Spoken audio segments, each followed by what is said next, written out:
Gwydion. Gwydion.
Gwydion, what are you doing, boy?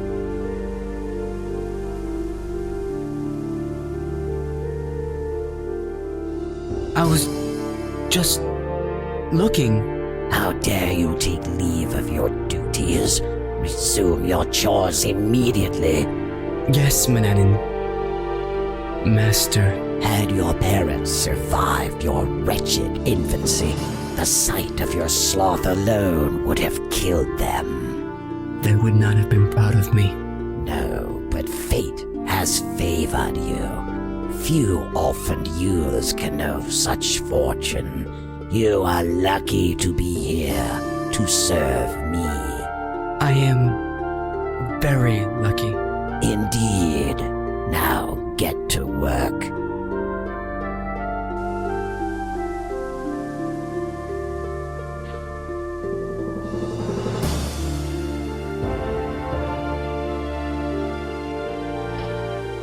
Such is the story of young Gwydion's life to this point. What's a poor boy to do? Oh well, in resignation, Gwydion obediently follows Mananin into the house.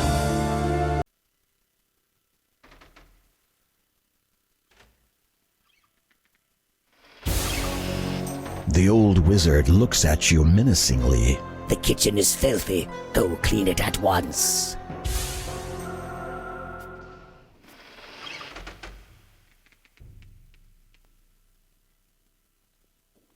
The perfect servant, aren't you?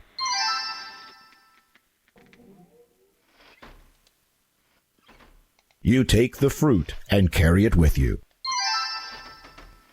You take the loaf of bread and carry it with you. You take the mutton chop and carry it with you. You've done enough work in here recently. You take the wooden spoon from the iron rack and keep it with you. You take the carving knife from the iron rack and keep it with you. You retrieve the clay bowl from the kitchen shelf and take it with you.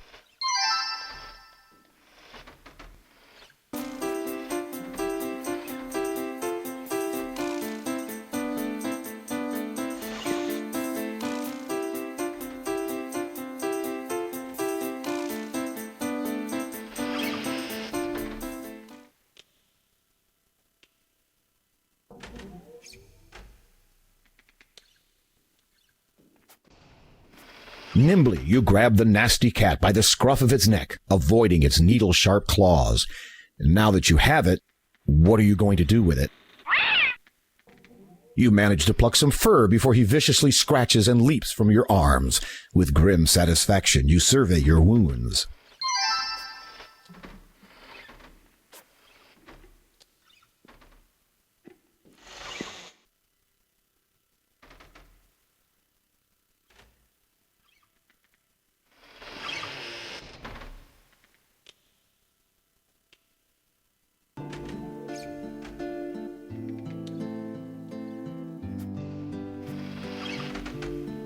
drop to your hands and knees and hide the item under your bed.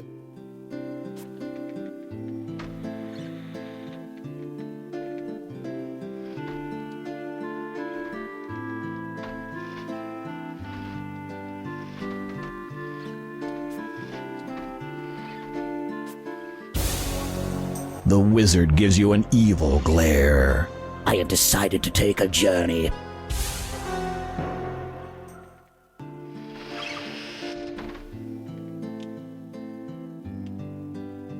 Dropping to your hands and knees, you reach under the bed and retrieve all of your possessions.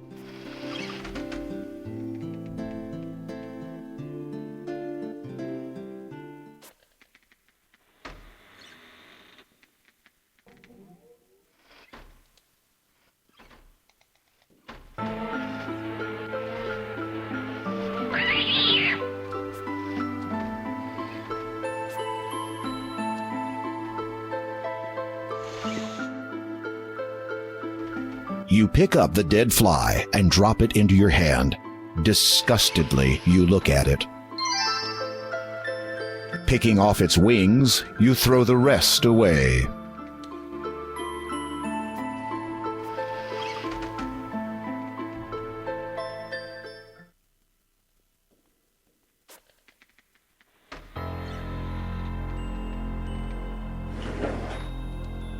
You take the wizard's hand mirror.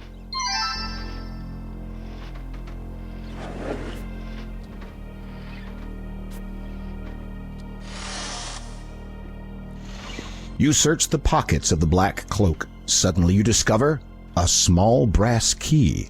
What could it unlock? You search behind the clothes hanging in the wizard's closet. You're startled to discover an ancient parchment scroll. Its ink has faded, but it seems to be a map. Taking this treasure, you leave everything else exactly as it was.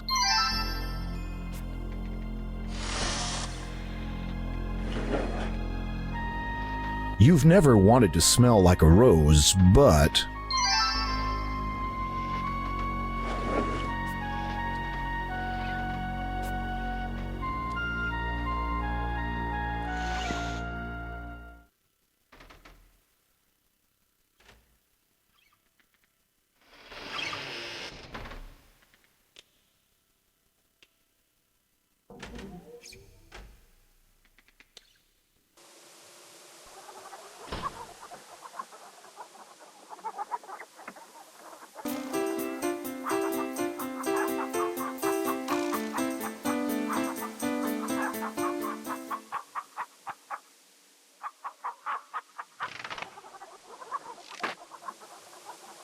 where would you put it?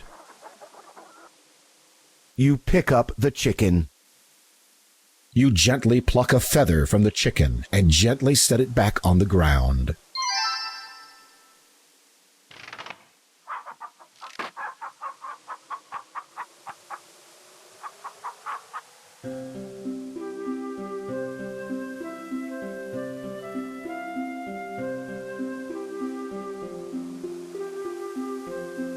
You need to get closer. You need to get closer.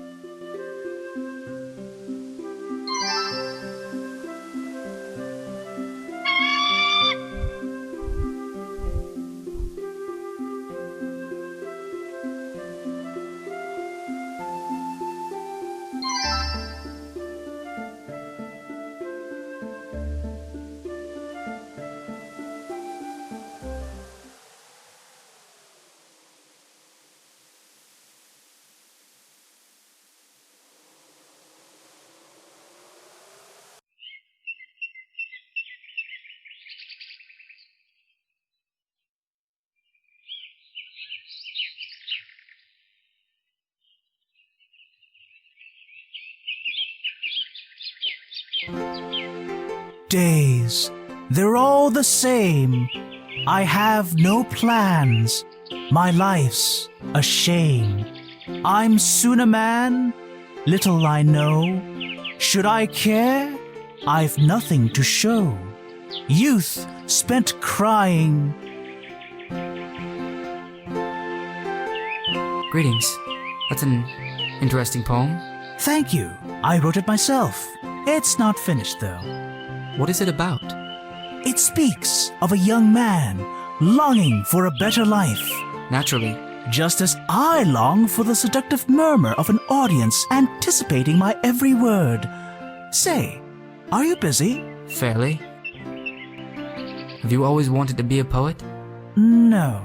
Before I left my hometown to cross the vast desert to this land, I wanted to be a dancer. What happened? I was excommunicated by a populace immune to talent. I'm sorry to hear that. No matter. Soon after, I heard the muse call. Bound to her beckoning, she has led me here. Have you finished your composition? Not yet. There's something missing, though I can't put my finger on it. What do you think? Well, the words have lyrical quality, broadly speaking. Lyrical? That's it. Music. These words would ring all the truer were they sung. Ah, but alas, I have no instrument. Pain.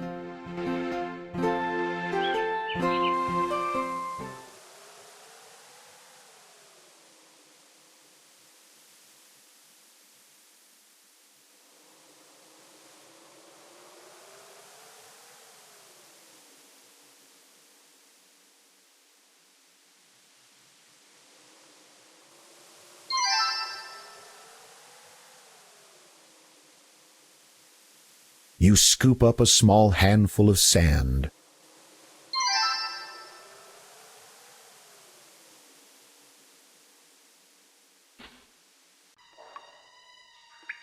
Your eyes adjust to the dark as you struggle to breathe the putrid air. What is this place?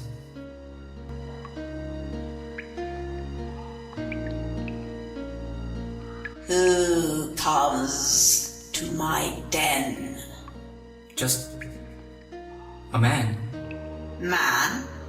I have known many called man. All wretched, all deceitful. Now, all stone.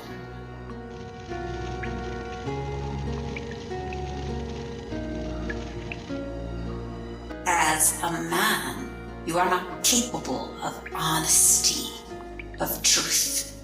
But I am. As a man, you exist only to break a woman's heart. Shallowness and fear are your bane. Come closer, and I will destroy you.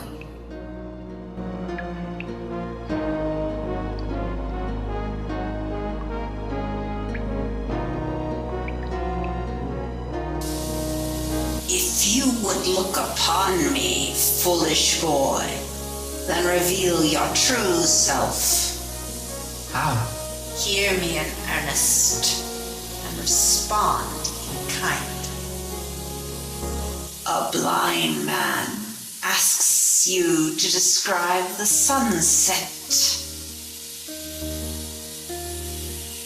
A poor girl offers to sell you a rotten apple from her basket. A harem slave asks for help.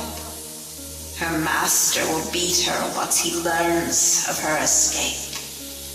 She offers her services. An old man who reeks of the world's worst stenches asks for shelter.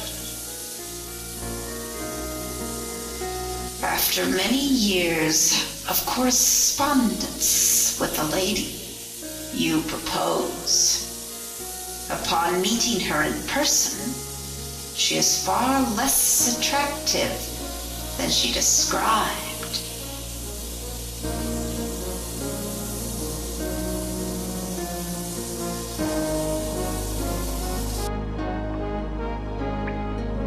You are not repelled by me. You are not transformed. The enchantment is broken. Forgive me. I have been too hasty in appraising you. It would seem that I possess something of the hard-heartedness I accused you of having. Considering my predecessors, I think your opinion was understandable. How can I thank you? Keeping your hands to your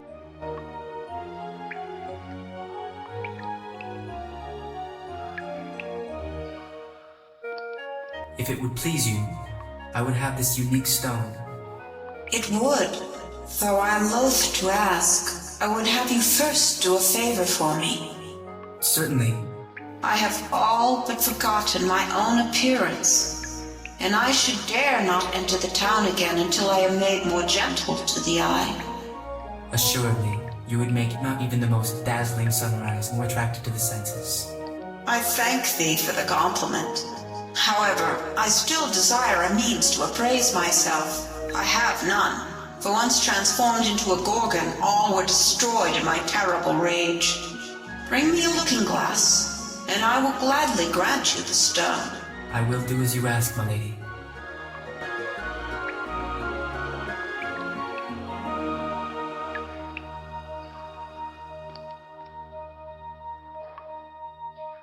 I am most grateful to you. You may have the stone if that is your will. Thank you, my lady.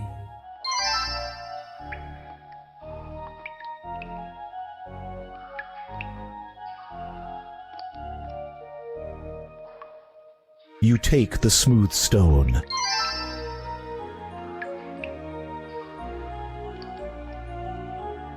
Farewell, my lady. Farewell, good sir. Yet before we part, I wish to make mention of something I have sensed in your aura. Whatever wretched life you have thus far lived, I feel a great change encroaching upon you soon. For good or ill, I know not. Heed well my advice. Beware those who would offer help, particularly if such should bear a price. I thank you, my lady.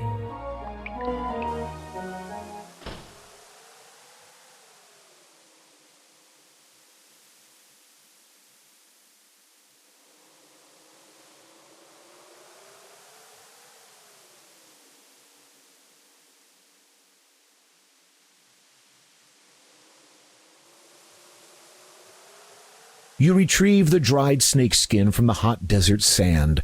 It's delicate and could easily crumble.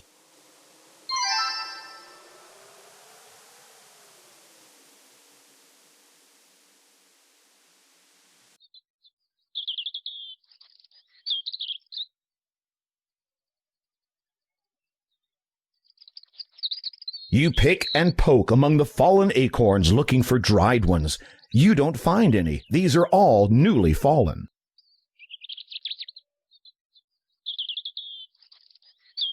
You pick and poke among the fallen acorns looking for dried ones. You eventually find 3 dried acorns and take them with you.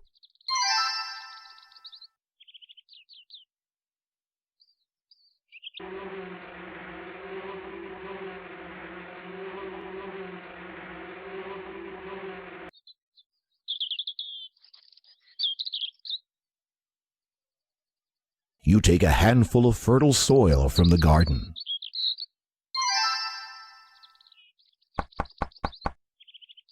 There is no answer.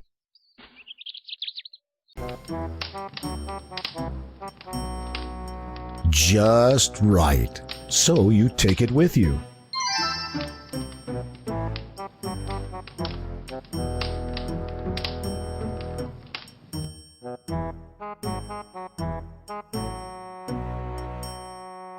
You closely examine the contents of the drawer.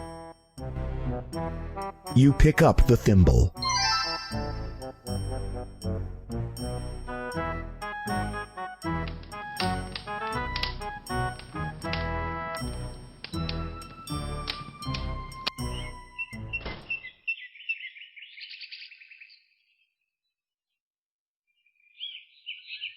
Holding the silver thimble beneath a dew-filled flower, you gently tip the flower so its dew runs into the thimble.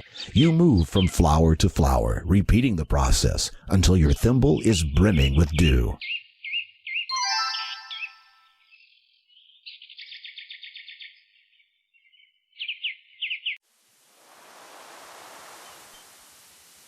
You search among the hanging mistletoe until you find a sprig that has dried. You break it off and carry it with you.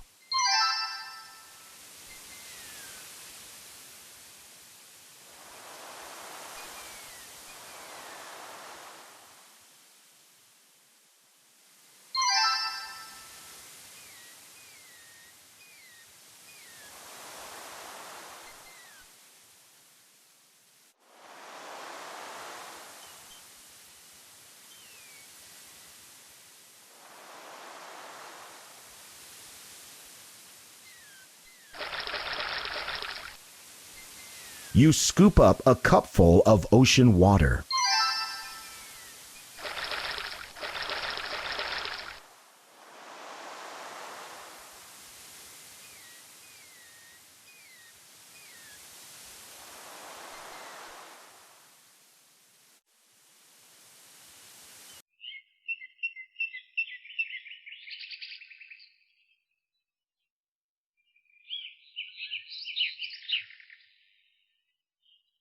You slide the knife's thin blade through the gap and easily flip the latch.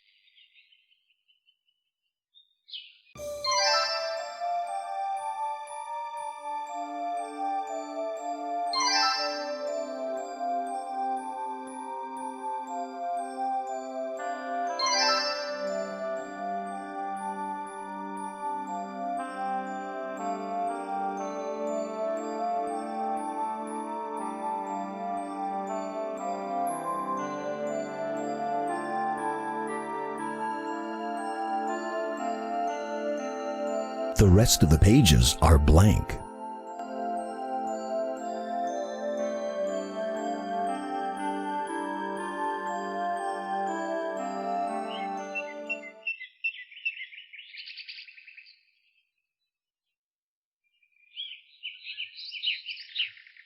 You pull out your magic map.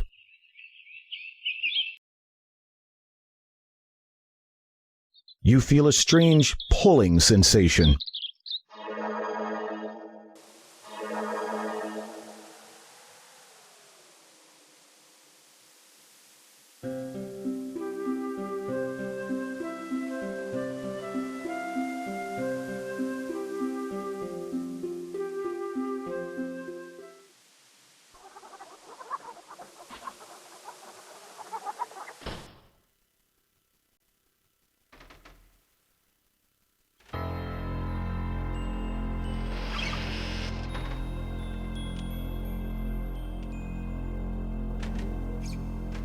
You unlock the oak cabinet using the brass key.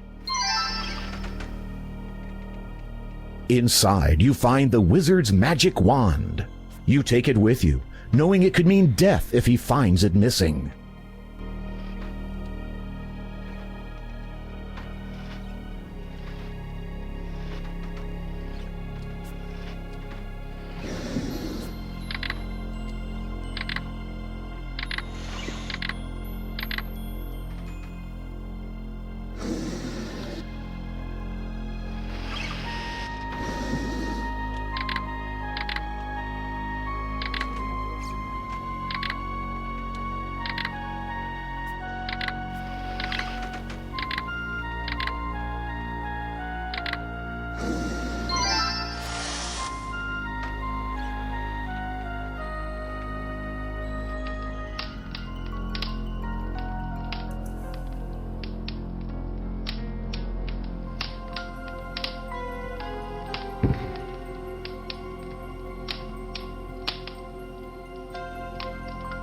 You pick up the bottle labeled ground fish scales and take it with you.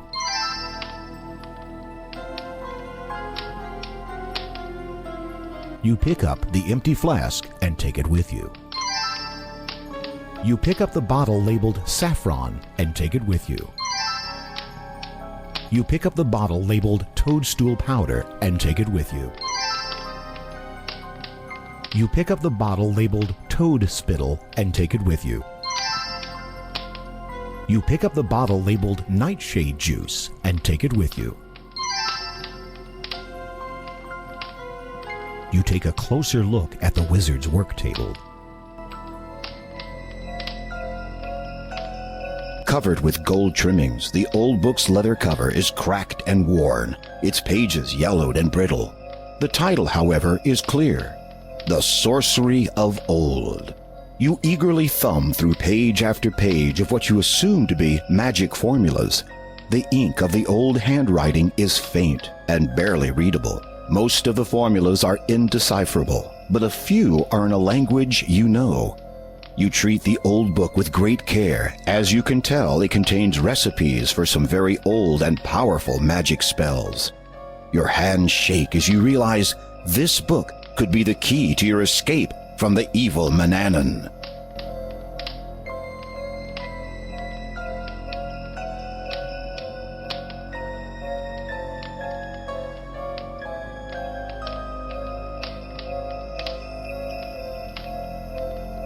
You add the thimbleful of dew to the bowl. You add the cat fur to the bowl.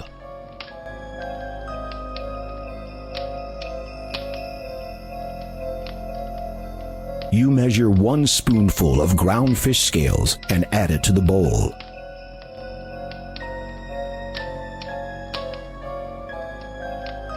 You add the snake skin to the bowl.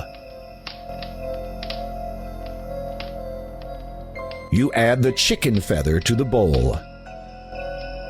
You mix the bowl's contents by hand until they become doughy. With trepidation, you prepare to recite the Understanding the Language of Creatures incantation.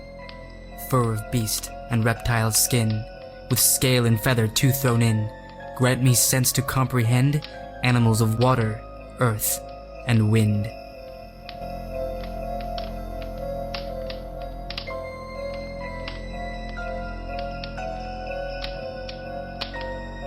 You wave the magic wand over the bowl. You carefully divide the mixture into 2 pieces and place the dough pieces in your ears.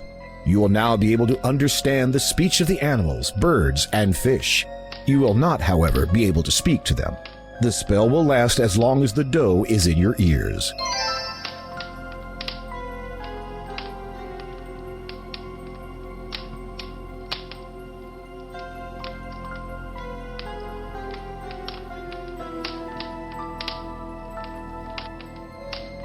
You look at Manannan's spell book.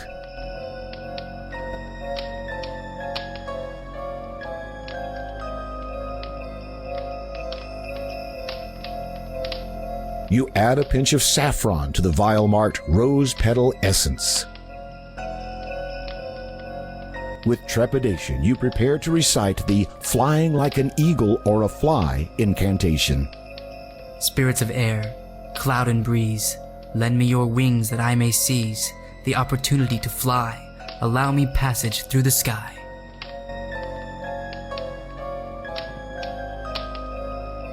You wave the magic wand over the vial of Rose Petal Essence.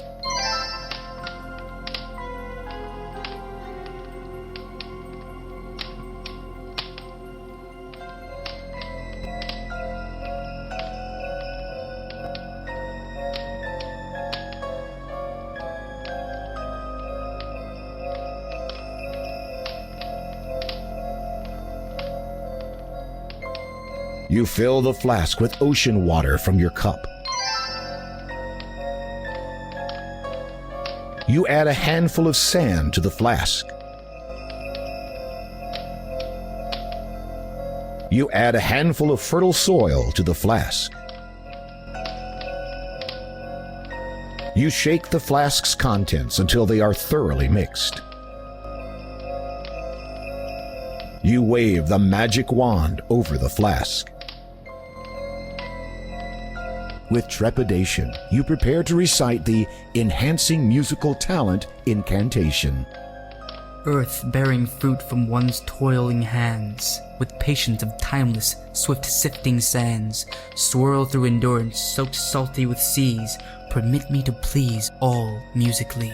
You feel the contents of the flask stir slightly as you finish the incantation.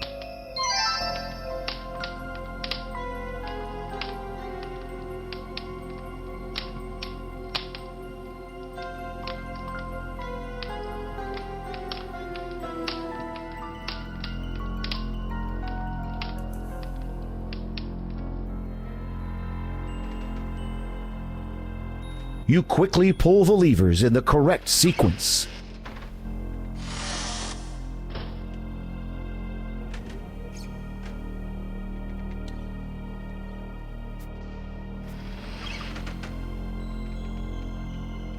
You carefully replace the magic wand exactly as you found it. The cabinet door locks as you shut it.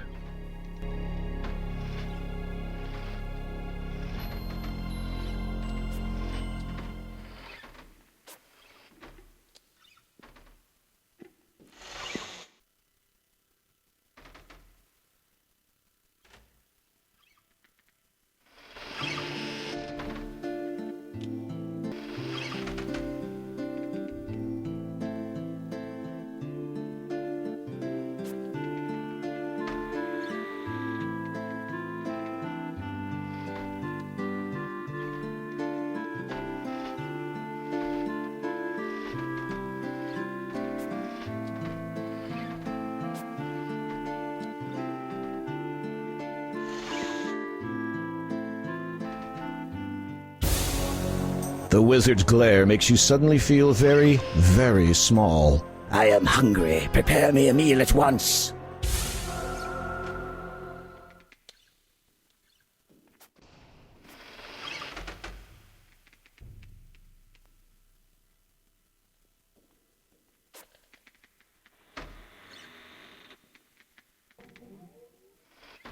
Manannan is impatiently waiting for his food. His stomach rumbles as he drums his gnarled fingers on the table. You'd better feed him quickly, or dire consequences may result.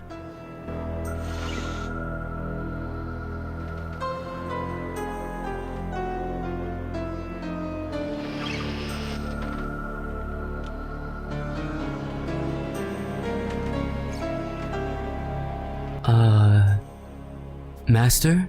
What is it? Speak quickly, boy. What are the people of Ludor like? The wizard gives you a cautionary glance. Why? Intending to make their acquaintance, are you? No, I'm just curious. From what you have said in the past, they don't sound very appreciative of you.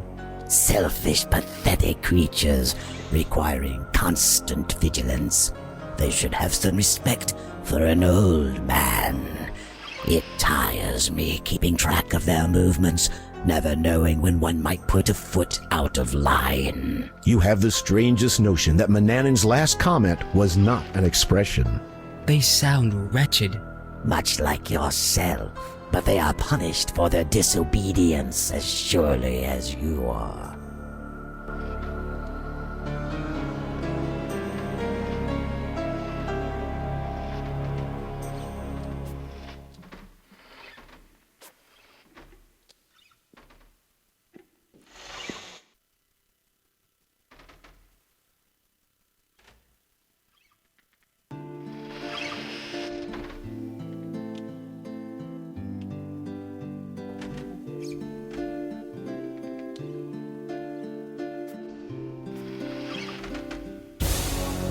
You see an evil sneer come across the wizard's face. I am going to lie down for a rest. Do not disturb me.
What'll it be for you, sir? A good pull of ale, or you rather a dram of rum? My, ain't you the handsome one? Can I help you there? Just wondering where this instrument came from. Young man used to come in here a long time ago. About your age, according to me daddy. Had that thing he liked to play. Seemed to make him happy.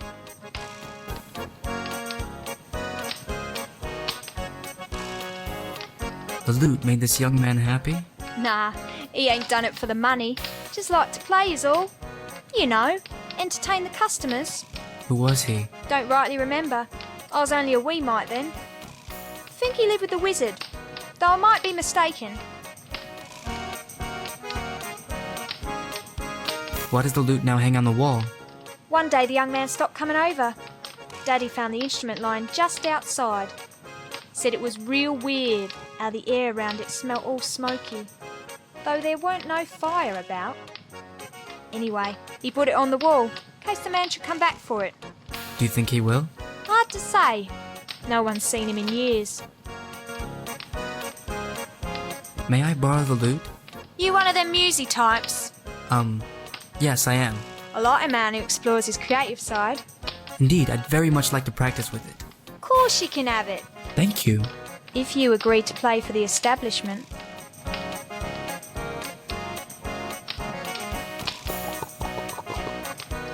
You start to feel creative, inspired, and ready to play your heart out.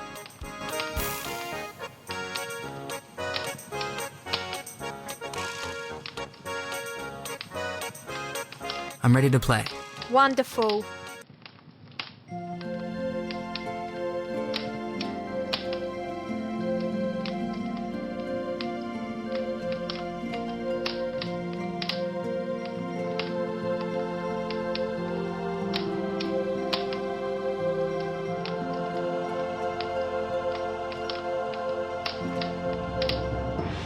When you look upon me, you see only stone, but the soul left within me's my own.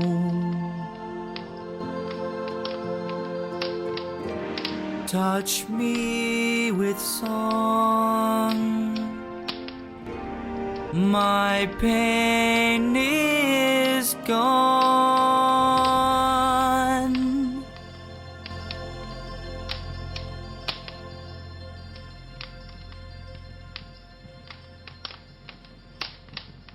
That sure was the best performance I've heard.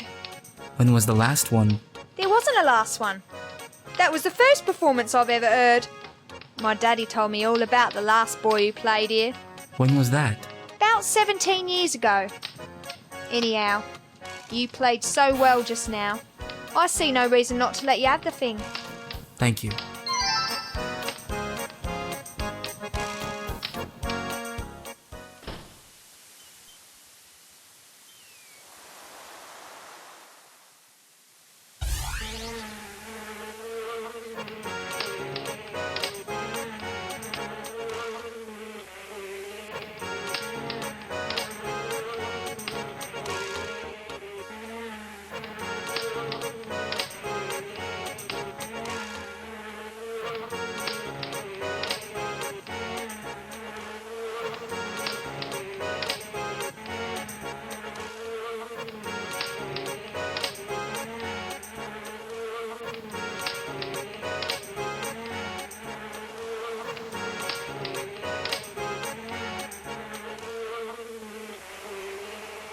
So ends my fun. Your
You scoop up a cupful of ocean water.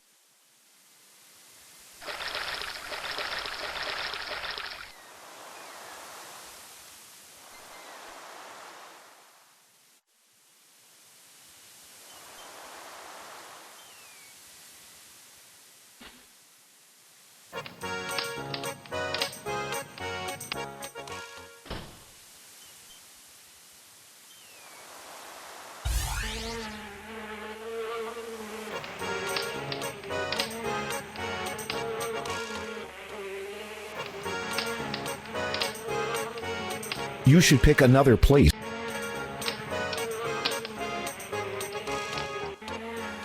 So Your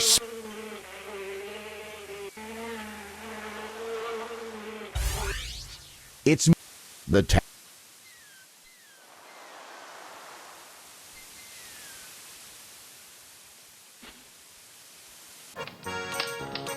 $100 bottles. what do you s- For what's that? drinks? Oh, Somehow this place can sell you the fine. Any- What? Any new? You Well, don't. That, no. you It's stirred.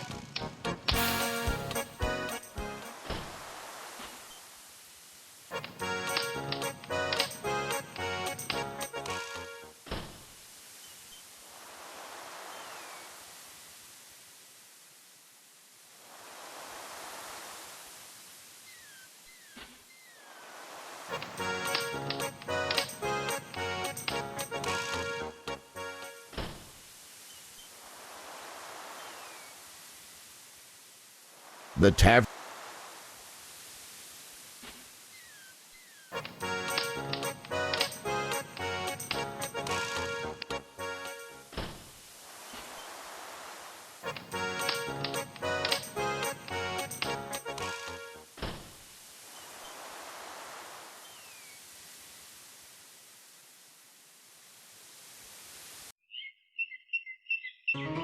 These two are certainly unsavory rogues.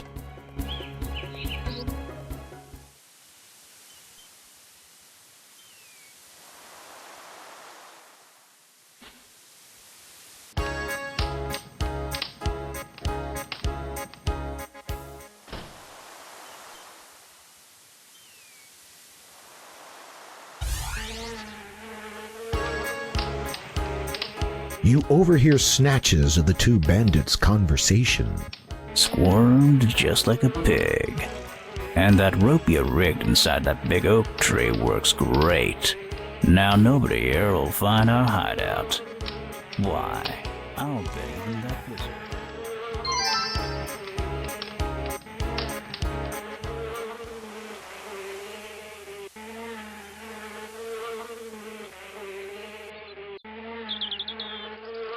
So ends my fun.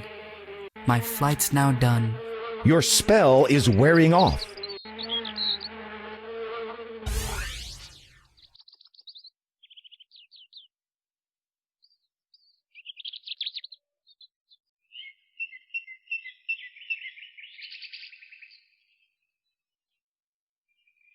You feel around inside the hollow tree and discover a rope stretching up into the tree.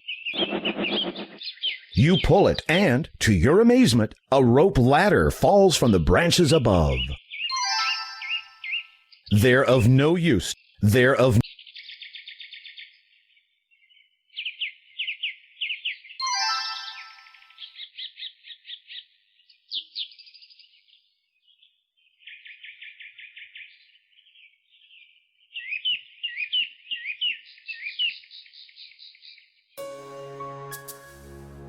You have entered the treehouse. A sleeping bandit slumps face down on the table, occasionally stirring. Take care not to get too close, or you might wake him.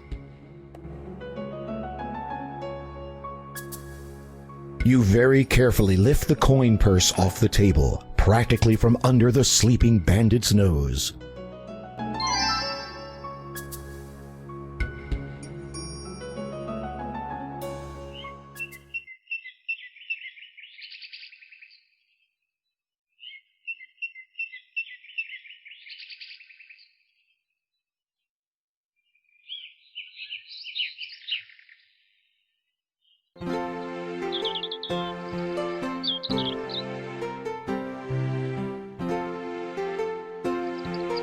Perhaps this will help to inspire you. This is it! My answer! The key to unlocking the creative force inside! Done! It's time to go! The journey's long! My pace won't slow! I'll prove that I have not been beat! There's nothing here! So on my feet, the future's waiting!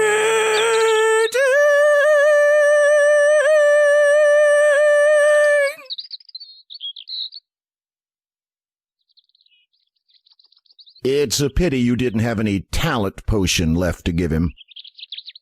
It's a water pitcher full to the brim.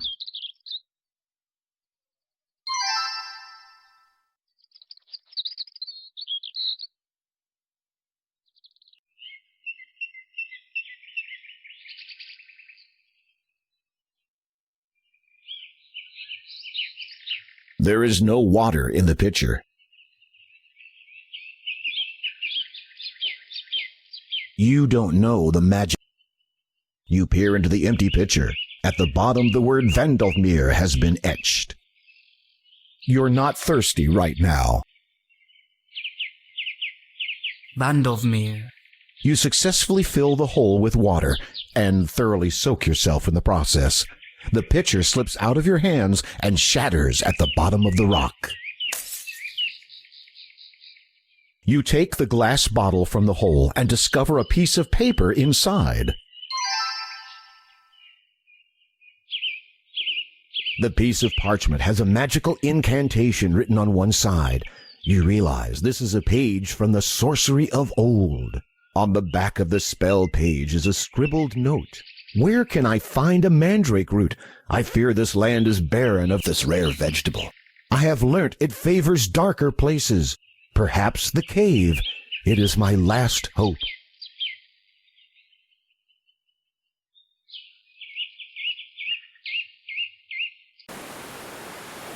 Do you know why Mananan is always going on those trips? He's looking for a replacement. He does that often, doesn't he? Every 17 years, so they say.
Welcome, young one. I saw you through the telescope, but it was a dream. Neither dreaming nor awake. It was I you saw.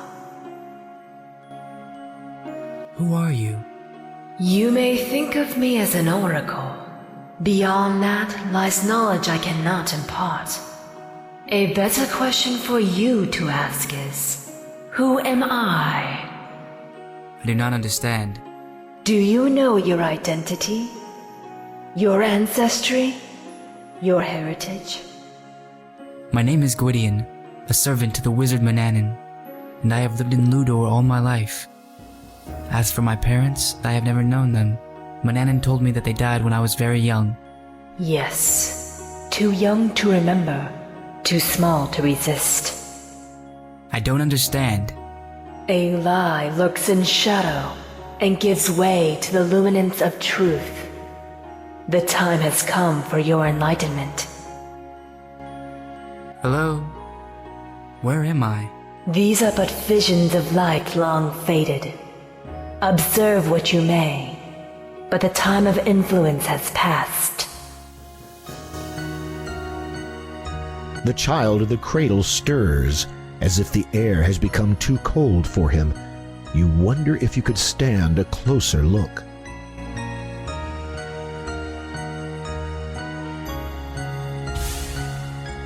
Mananin.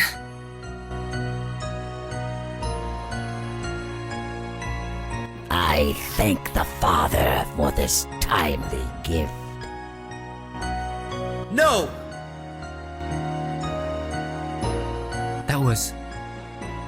I was that boy. Mananin abducted me. Everything he told me was a lie. I need to know more. Tell me. Then speak, my child. Ask. My name? Do I have a name? Other than the one Mananin gave me, I mean? Your name is Alexander. Prince Alexander. You are heir to your father's throne. My father is a king? Yes, a very good and noble one. It may come to pass that you shall meet him.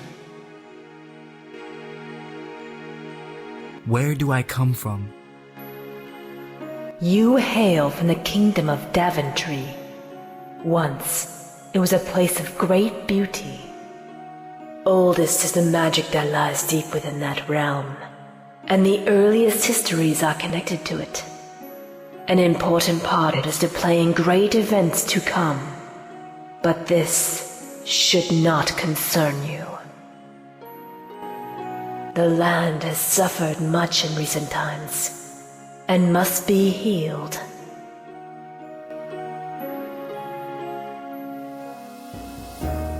Why must the land be healed?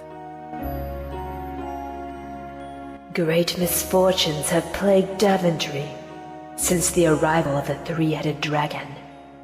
Each year it demands a sacrifice in exchange for sparing the land from its fiery wrath. At first, the king refused, and now, years later, the land burns still from the dragon's flame. How may it be healed? The power to do so can be found in a place once linked to the greater land. You will come to it in time, where your value shall be measured by the way you measure value. Come again?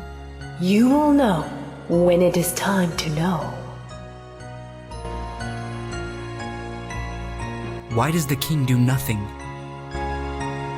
There was a time when the king would have risked all to save another. Now, he has barely the spark of life within him.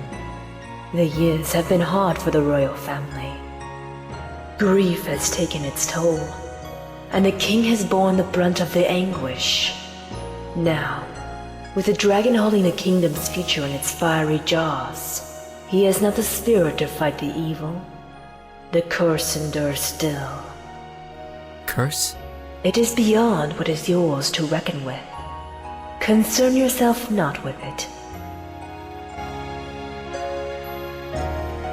Who are my family? You are the son of Graham and Valanice, and the twin brother of Rosella, who is even now in great peril.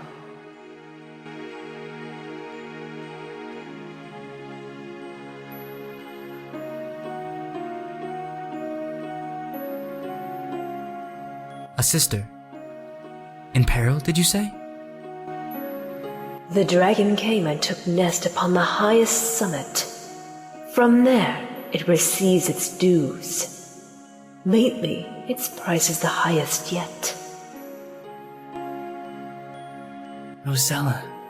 Yes, she is to be the next sacrifice.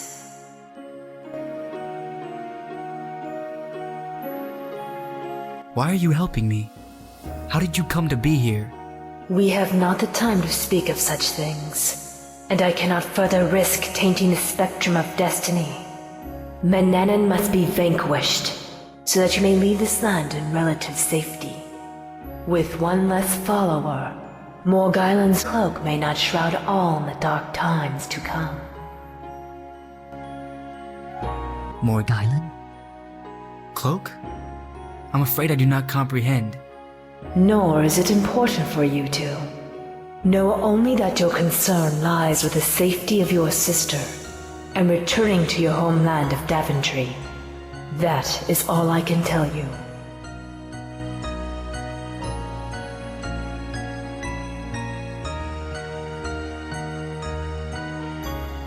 Go now, Prince Alexander. Thank you, Oracle.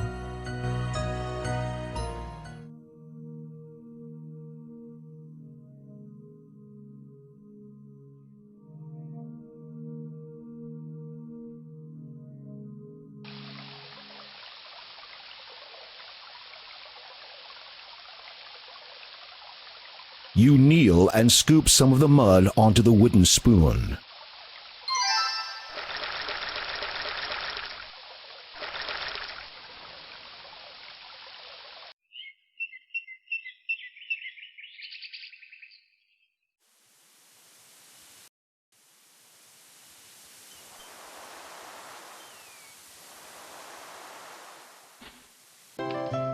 Good day to you, young man. What can I do for you?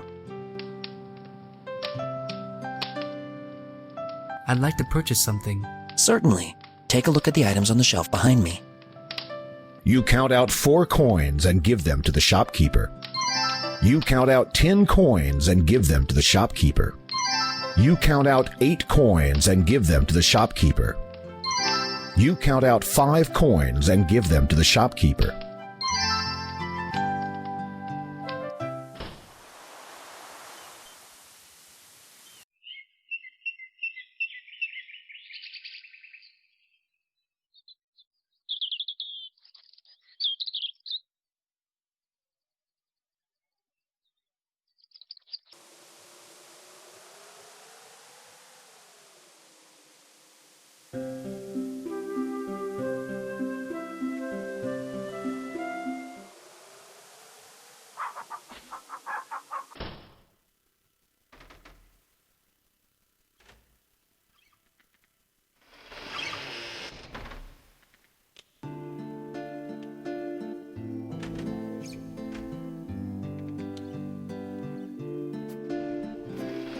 You get on your hands and knees and quickly shove all your possessions under the bed. They will be safe from the wizard's sharp eyes there.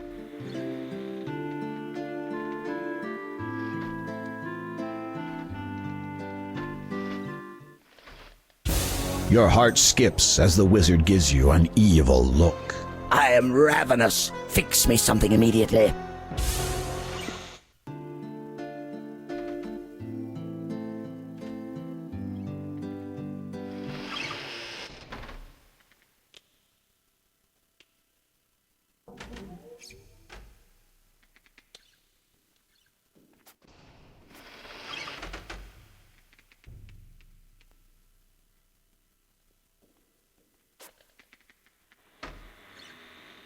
Manannan is impatiently waiting for his food.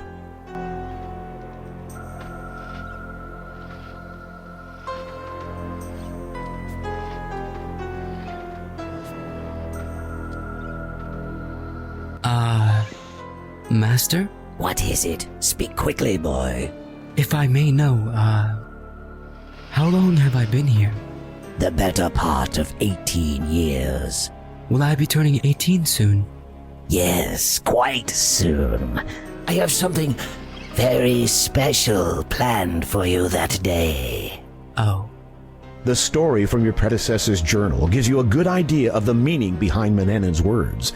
You barely manage to hold back a shiver.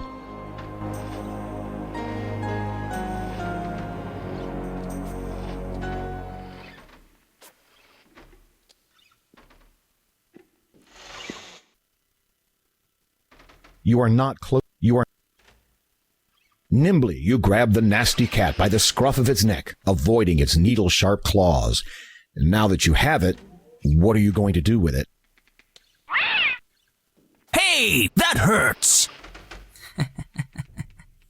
You manage to pluck some fur before he viciously scratches and leaps from your arms. With grim satisfaction, you survey your wounds. Stupid cat. Whether you know it or not, you just helped me.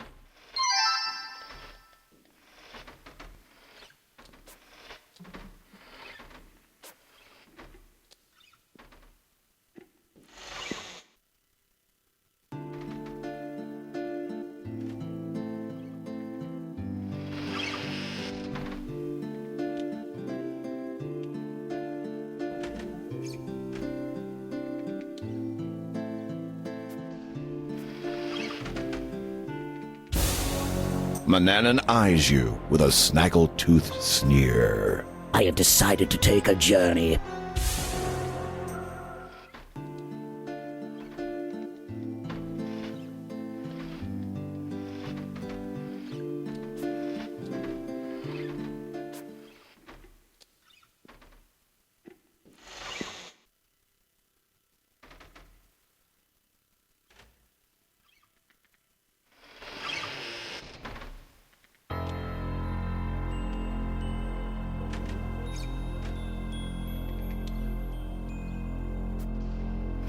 You unlock the oak cabinet using the brass key.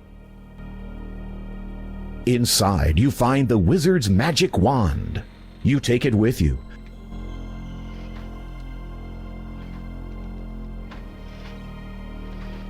You quickly pull the levers in the correct sequence.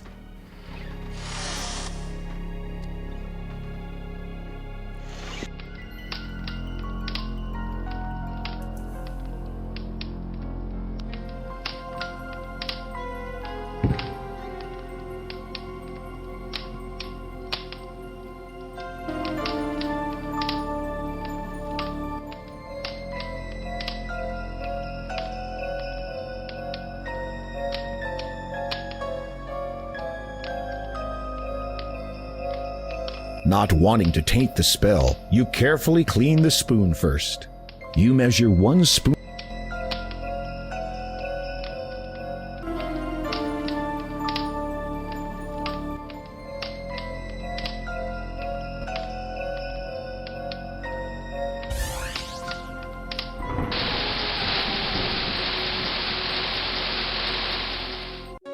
You shouldn't try making up your own spells.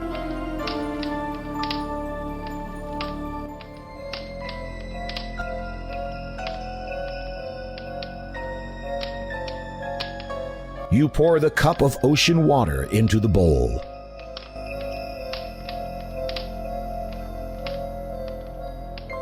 You light the charcoal brazier. You place the bowl of ocean water on the charcoal brazier.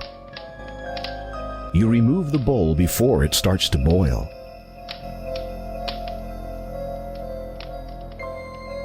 You add a spoonful of mud to the bowl. You add the toadstool powder to the bowl. You blow into the steaming bowl.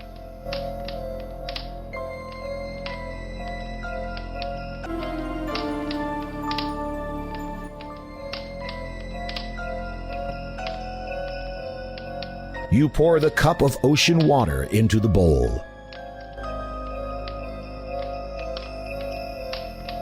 You light the charcoal brazier. You place the bowl of ocean water on the charcoal brazier. You remove the bowl before it starts to boil. You add a spoonful of mud to the bowl. You add the toadstool powder to the bowl. You save the empty jar for reuse. You blow into the steaming bowl. With trepidation, you prepare to recite the Brewing a Storm incantation.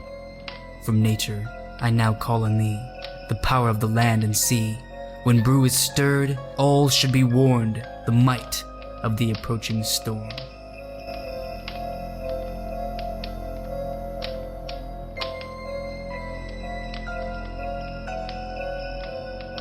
You wave the magic wand over the bowl. You carefully pour the storm brew into the empty jar. The charcoal brazier burns out.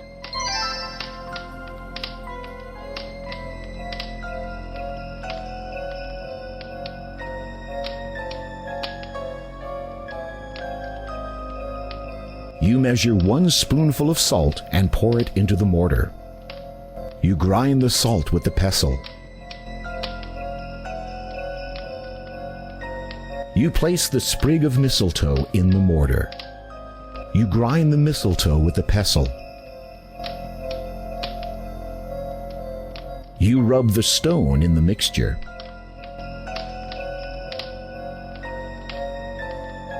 You gently kiss the stone. With trepidation, you prepare to recite the teleportation at random incantation. My kiss so tender I now give, so that I may have a chance to live, seeking a place of trouble less.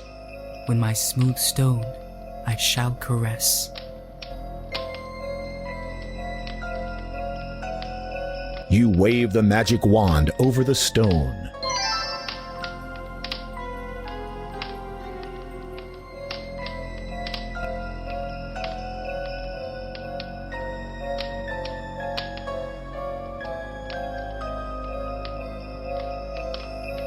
You place the acorns in the mortar. You grind the acorns into a fine powder. You carefully scoop the acorn powder out of the mortar.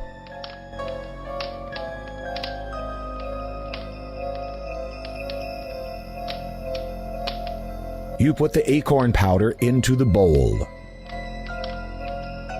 You pour 1 cup of nightshade juice into the bowl. You carefully stir the contents of the bowl.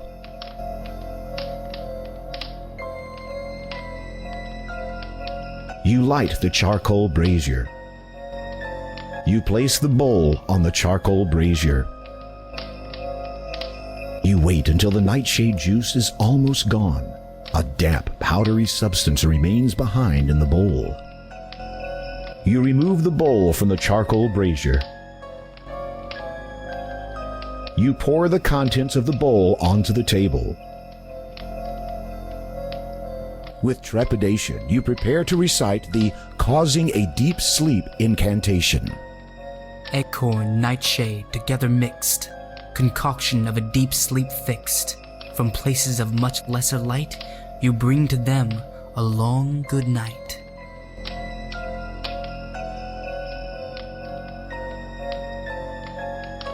You wave the magic wand over the powder. You carefully scoop up the powder from the table. With steady hands, you put the sleeping powder into the empty pouch. You now have a magical powder that will put anyone in the vicinity to sleep when poured on the ground in a place where there's both darkness and moisture. The charcoal brazier burns out.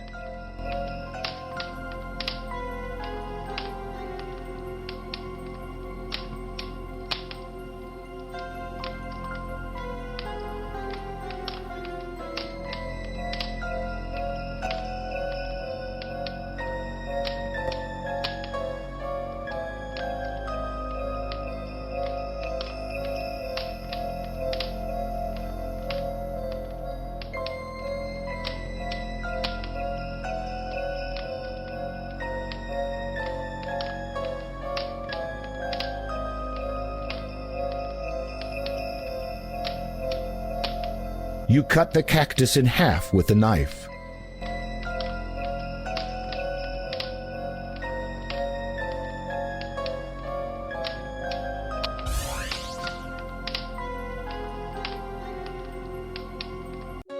You shouldn't try making up your own spells.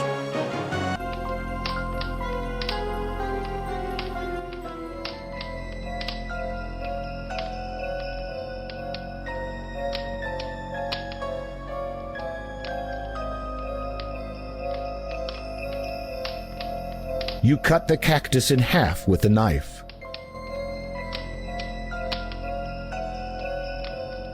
You squeeze the cactus juice into the spoon.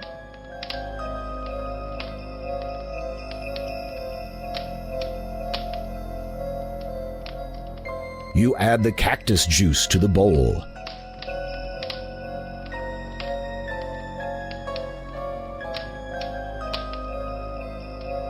You add the jar of lard to the bowl. You keep the empty jar for later use.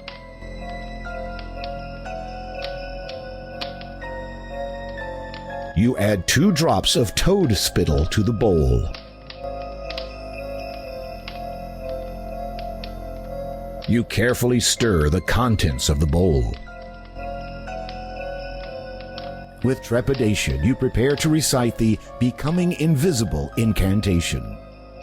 Juice of cactus and toad spittle upon myself but just a little. With flame and moisture both present, I shall become most transparent.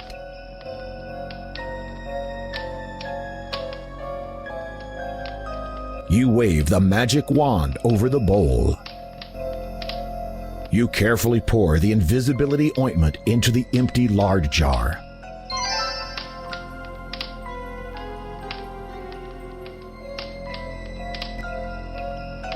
This page has been torn from the book. You replace the missing page.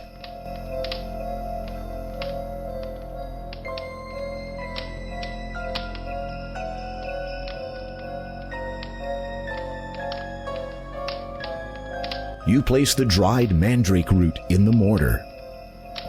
You grind the dried mandrake root into a fine powder. You carefully remove the mandrake root powder from the mortar. You carefully place the mandrake root powder in the bowl. You pour 2 spoonfuls of fish oil into the bowl.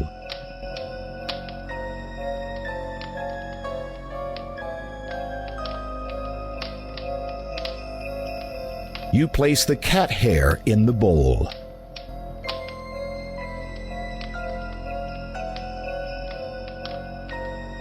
You carefully stir the contents of the bowl.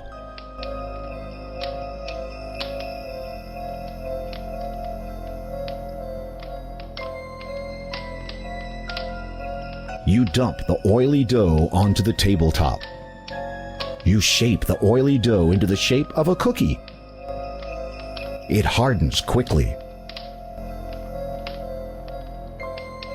With trepidation, you prepare to recite the turning another into a cat incantation. Root of mandrake and fish oil, with cat hair over which I toil, to make a meal worse than the rack from this deceiving little snack.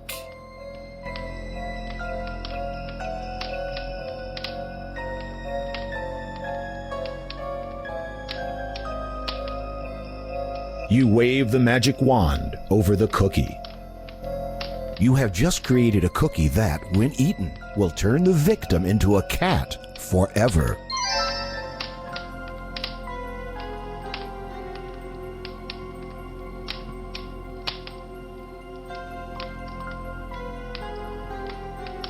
The porridge conceals the crumbled cookie. It still looks as appetizing as ever.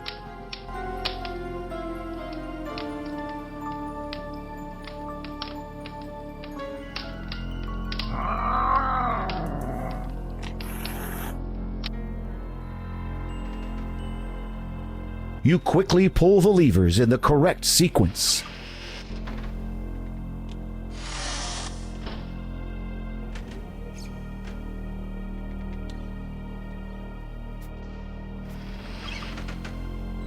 You carefully replace the magic wand exactly as you found it. The cabinet door locks as you shut it.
I am hungry. Prepare me a meal at once.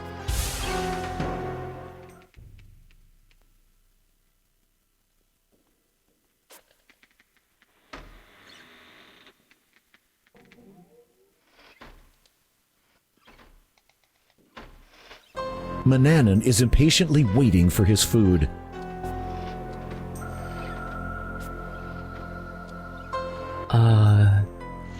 Master? Don't jabber at me, boy. Bring me my food now.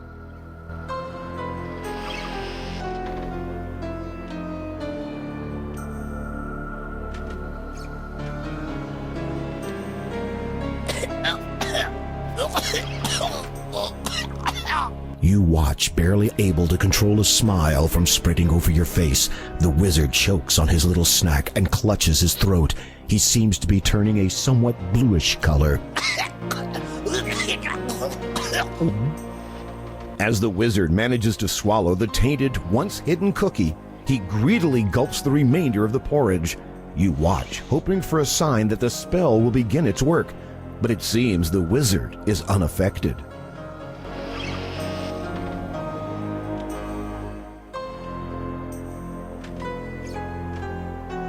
Something is wrong. I feel strange. Really? Maybe you should curl up. Have a cat nap. What was in that porridge? A cookie? Ah, the cookie.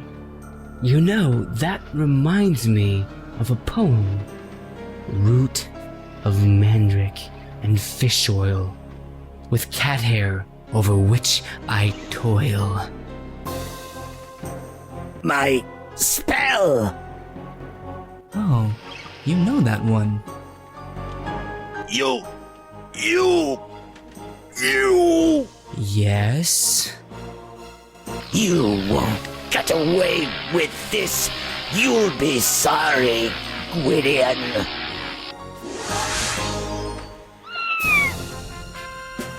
My name is Alexander.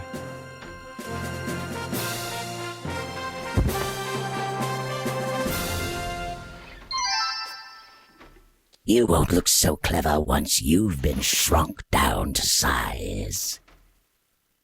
Change me back immediately. Sorry. Don't know how. Liar.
You open the desk's only drawer, but you see nothing interesting.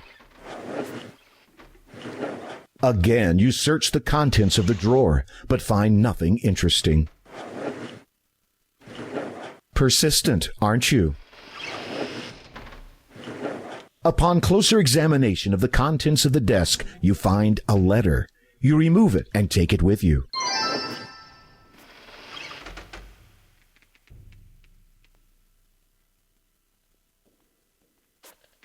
There seems to be more written on the other side of the letter.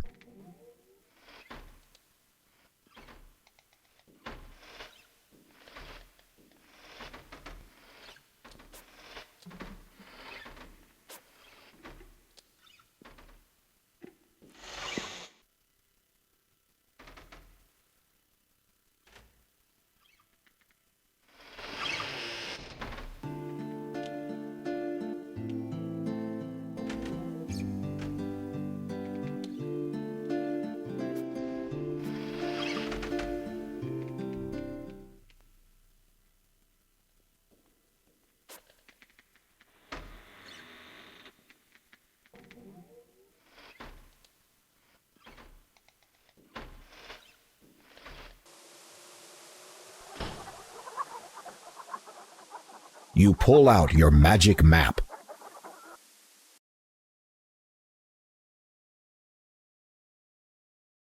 You feel a strange pulling sensation.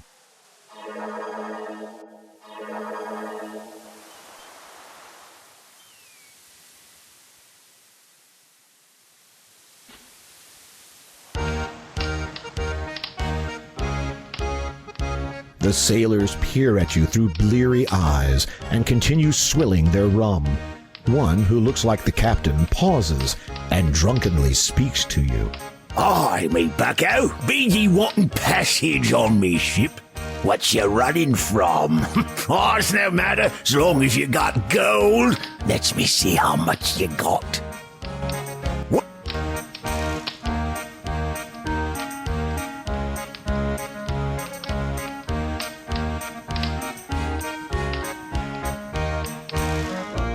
As you bring out the purse, the captain snatches it from your hand.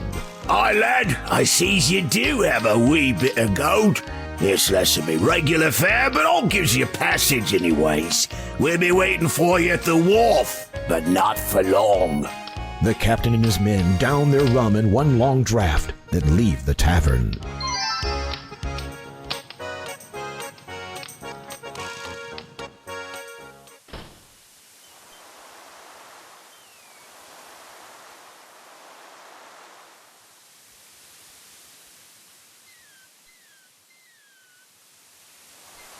Hi, the captain said you'd be coming along. Get on board.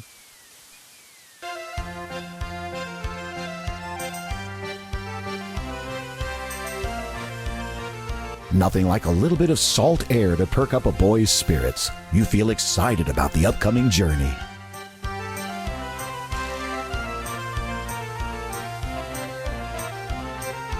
Ahoy there, me lad. Allow me to introduce myself. My name's Captain Bloodlet. I'll be your host for this year voyage, or what you'll be remembering of it. Pretty flag, ain't it? You're pirates? Afraid so. We'll be showing you to your quarters now. Set course for the island. Aye, Captain.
A burly pirate has noticed you from inside the crow's nest. Before you can react, he yells, "You're dead meat, bucko," and slashes at you with his sword. He misses, barely.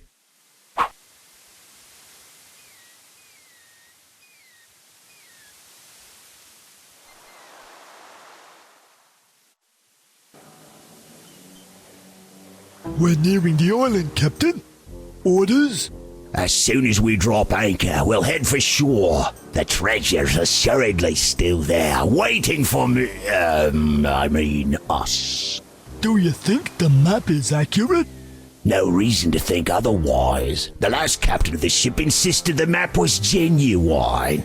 'Twas the last thing he said before I ran him through. What about our new passenger? You think he's up to the task? Are ye questioning me judgment? No, Captain. It's just that we can't be knowing if we can trust him. You be thinking he'll make a run for it? Fat chance of that. It's a dangerous journey to the center of the island. Even if he made it that far, there's an impassable cliff face on the other side with a sheer drop to the ocean below. And if by some slim chance he managed to climb down, it's a mighty long swim to nearest land. And then there's the sharks. I guess he doesn't have much of a choice. Do you think there'll be traps on the island, Captain? Well, of course there be traps, you empty-headed sea urchin. The treasure was buried in the days when those wizard characters used to run things. 1,000 years ago, so it be told. The pirate captain to whom the treasure belonged was something of a magician himself. Who knows what deadly devices were conjured up? Well, don't just stand there. Go get him. Aye, Captain. A few hours later. Take this parchment. It's got a lot of silly scribbling on it, but it gives you the best route through that jungle. Now get in there and find that treasure. And try not to get killed. Aye, it's a lot of trouble finding someone who won't be missed, and who's foolish enough to set foot on my ship.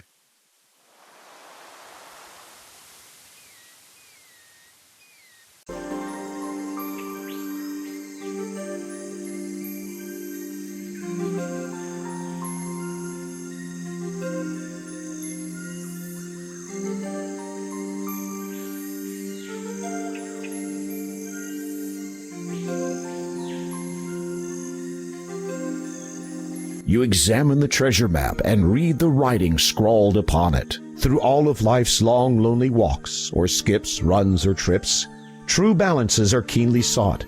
Take heed to avoid tips. A tasteful trio, all distinct, are ways to find new density. Their traits, most heavy, norm, and light, will weigh against longevity. I don't see how I might.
You pull the lever. The braces on the side where you came from snap back into place.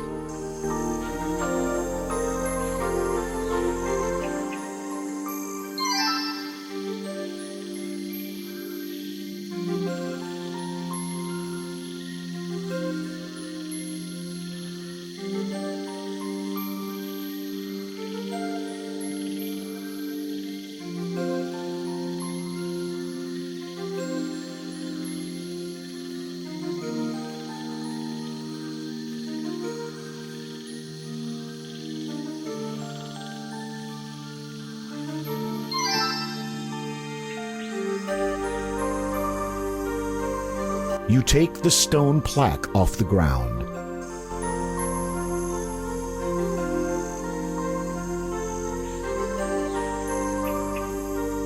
You did not survive nearly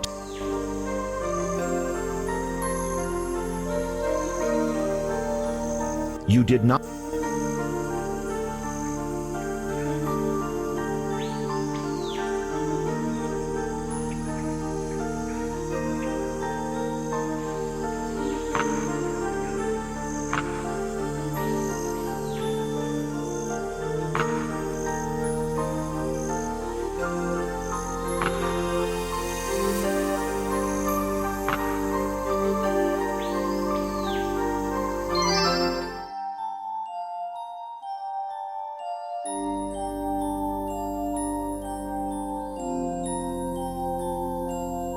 Who are you? An echo of the first mage and pirate Captain Saran, who once derived value from only earthly things. Long ago I concealed them at this place, riches beyond what wealthy men do dream. Does the thirst for treasure bring you here? Are stones and coins your reason for risking precious life? They are, though I care little for such things. I am seeking to return to a home from which I was unjustly taken, to parents whom I cannot recall.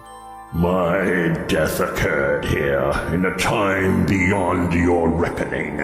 Your life, a mere moment, is of no concern. The treasure, my only care, binds my soul to this place.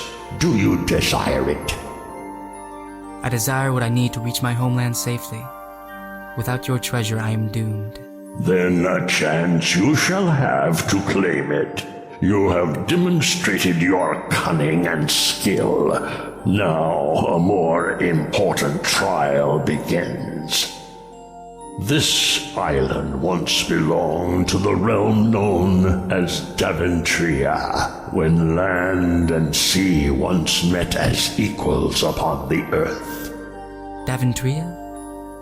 Oh, Daventry. Greatest among us was its ruler, Leginimor. He created the greatest of treasures, orbs of power, to aid the land in crisis. When he fell at the hands of his betrayer, the orbs were lost, scattered about the realm and beyond.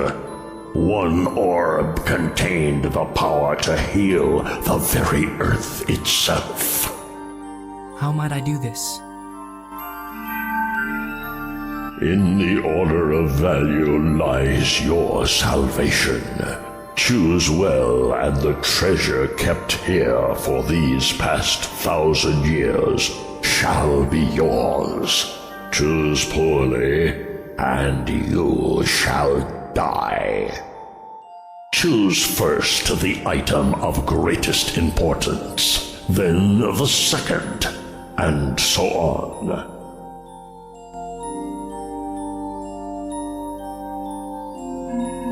Now, choose the second. This place feels strange.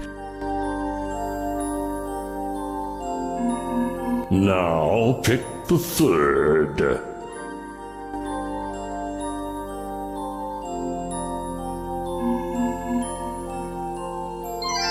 You have chosen well. The treasure shall be yours. Take it, and the worthless trinkets contained within.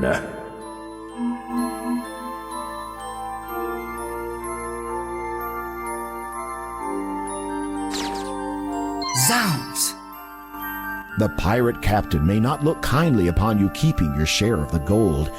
Better leave it in the chest. What is this? A trinket I acquired in my early days.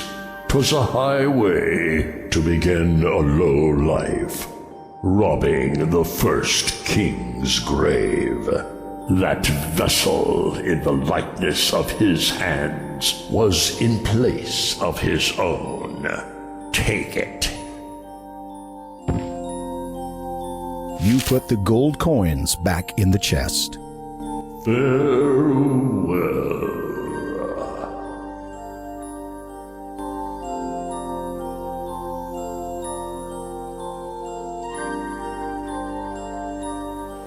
Did you get the treasure? Well, you've proved you're worth something, at least for now. Maybe we won't be killing you just yet. Into the boat. Move it.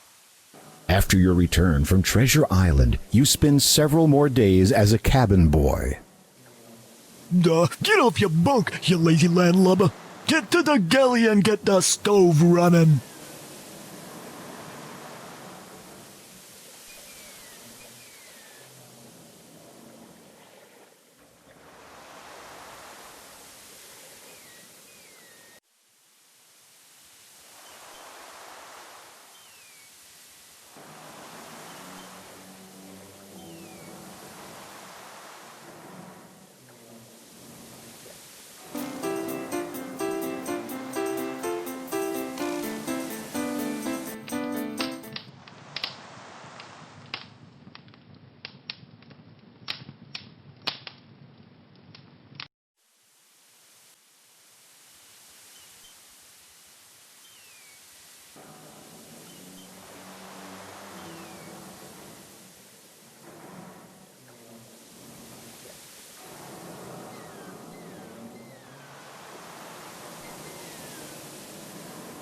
The upper deck could do with a good scrubbing. Now get moving.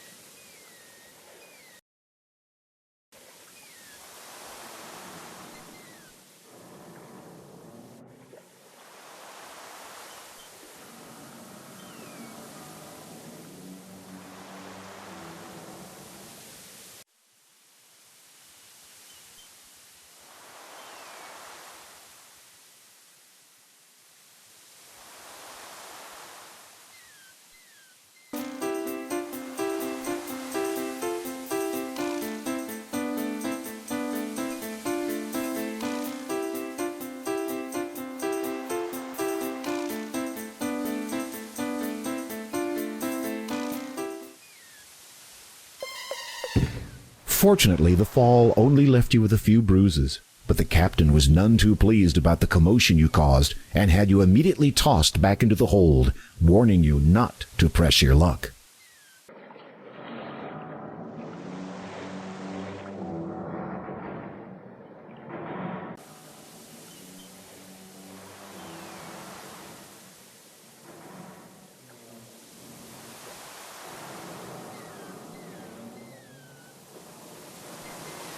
You took your merry time. Go over to the captain's cabin and dust the shelves.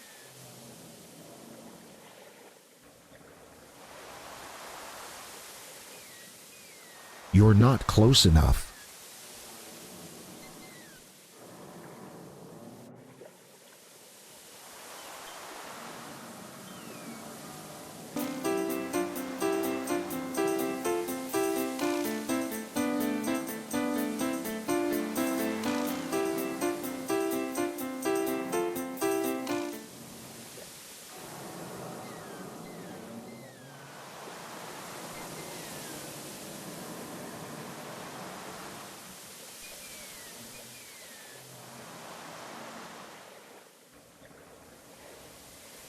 Meanwhile,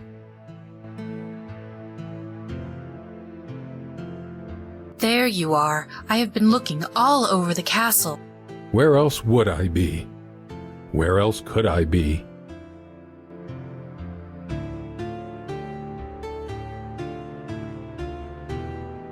What are you doing? Only what I can. Nothing. Save watch my land fall into ruin while that winged abomination continues its reign of terror. It serves not to dwell on matters beyond your... My wife, do you not feel my anguish? Our own daughter has been taken. And I allowed it. You had no choice. There is always a choice. True. You might have chosen Daventry's destruction. Years ago, you defied the dragon. Even now, the flames still lick at our crops. Imagine the suffering had you resisted further. As for your anguish, every day I weep for Rosella and our son, Alex. No, I cannot bear to hear his name. Not now. As you wish. But you must not let this destroy you. Daventry cannot afford to be without its king, nor I without the man I wed. Were it only that he were here, I would do anything to heal my beloved realm, to make everything right.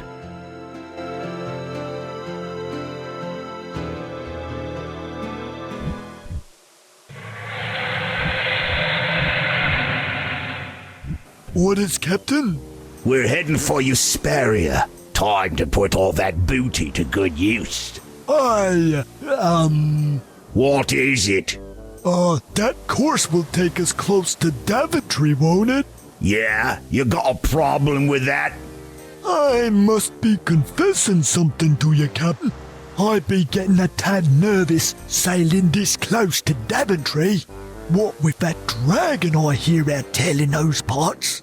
Ah, you lily-livered codfish! That beast sits over yon mountains, never comes near the shore from what I hear. Hope you're right, Captain. Of course I'm right, you jelly-legged squid! That reminds me, when we reach Eusperia, we'll see if we can't sell our new young'un in the market. Should fetch a pretty price.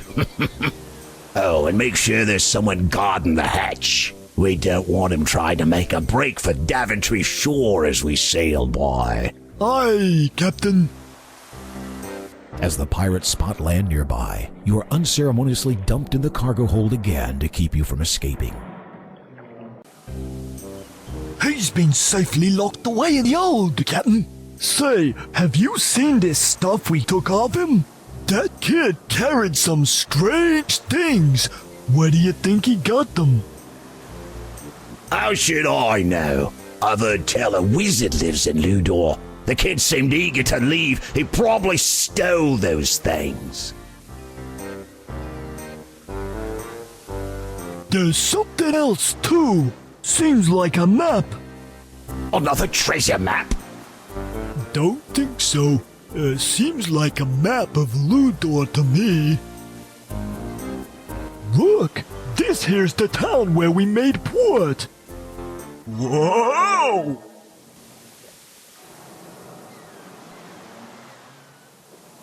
Better get myself a chest with a lock on it when we reach Eusperia.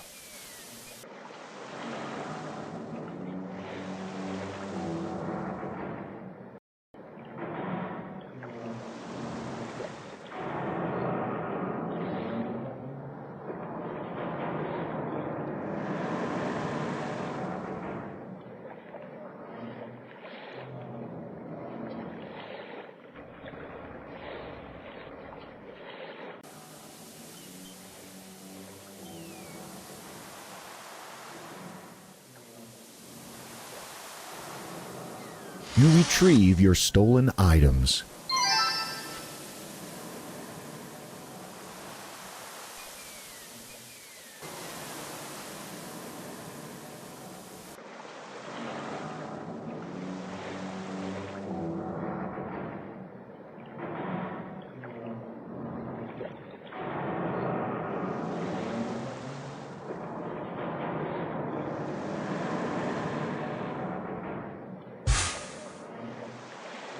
As your sleep spell takes effect, a silence descends over the ship.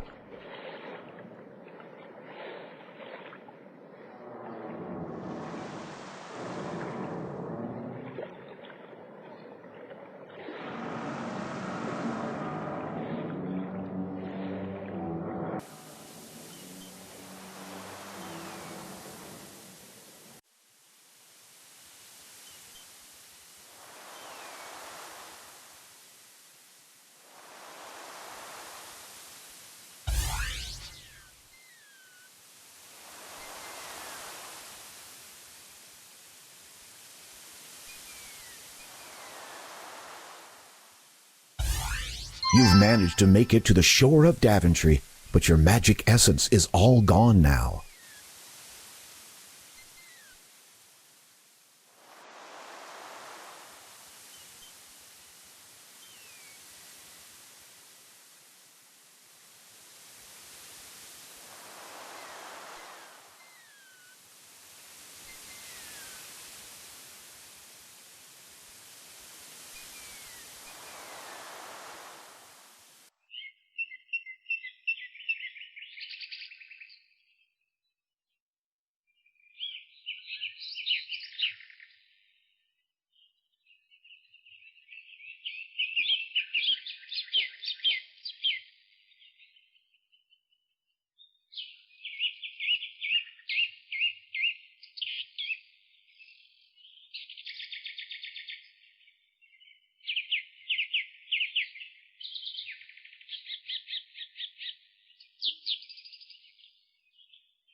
It's an owl wearing a waistcoat and monocle.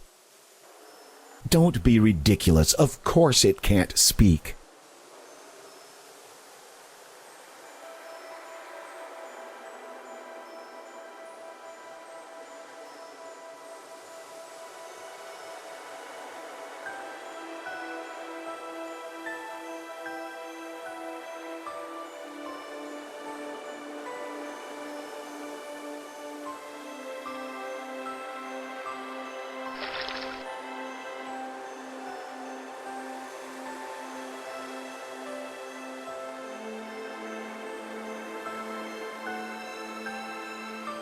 As you make your way through the mountains, you suddenly notice something approaching you in the distance. Something that doesn't seem friendly. I love a warm meal. You try to fake an impression of chilliness. Now. Don't sell yourself short.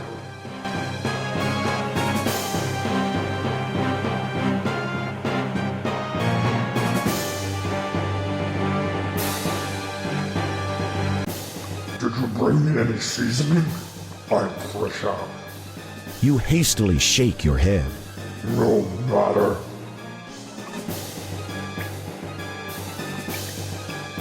You quickly pour the remaining sleeping powder on the floor. You hope there's enough left to affect the Yeti.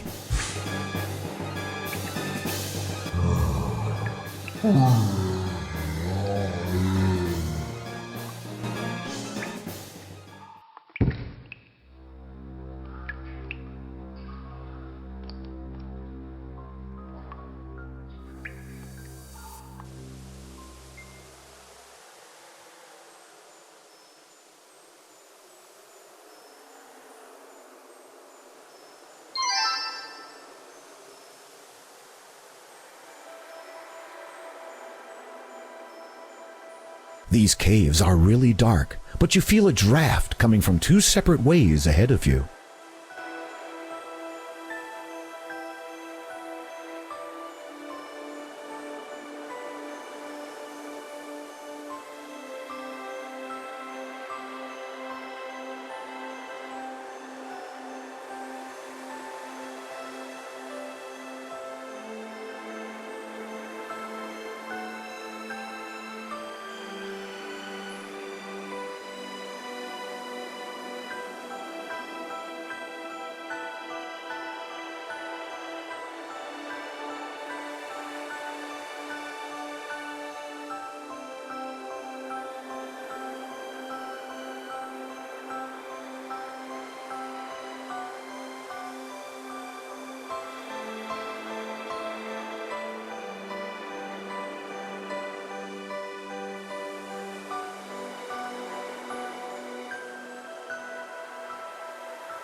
Lost, aren't we?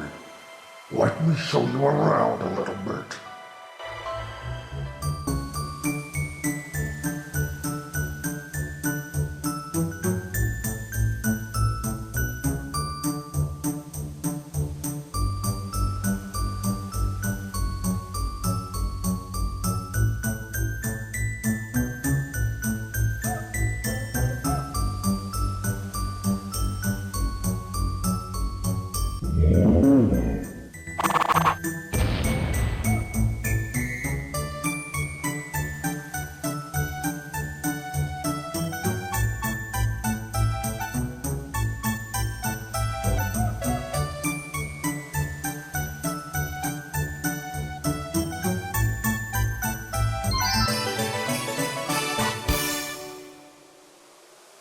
Thanks to your navigational skills, you've managed to outwit the abominable snowman, and the way to Daventry is clear.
You can't use that item there.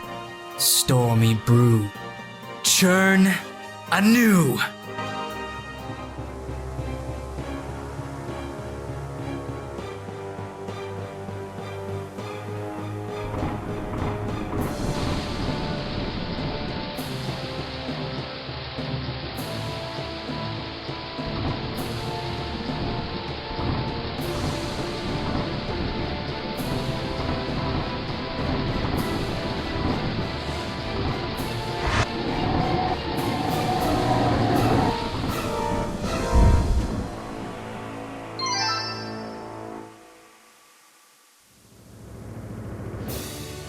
You untie your sister.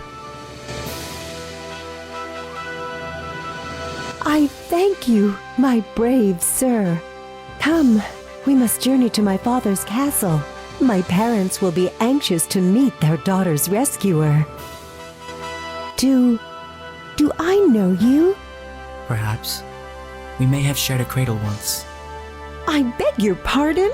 My name is Alexander, of Daventry. Rosella regards you with a look of bewilderment, then a hint of suspicion. Prove it. I don't know how I could. My mother told me once that my brother had a peculiar birthmark. Well, in that case... On his right buttock. I see. Well, if that is what it will take to prove it to you. Thank you. I am sorry I did not believe you. Brother. After all you've been through, I understand completely.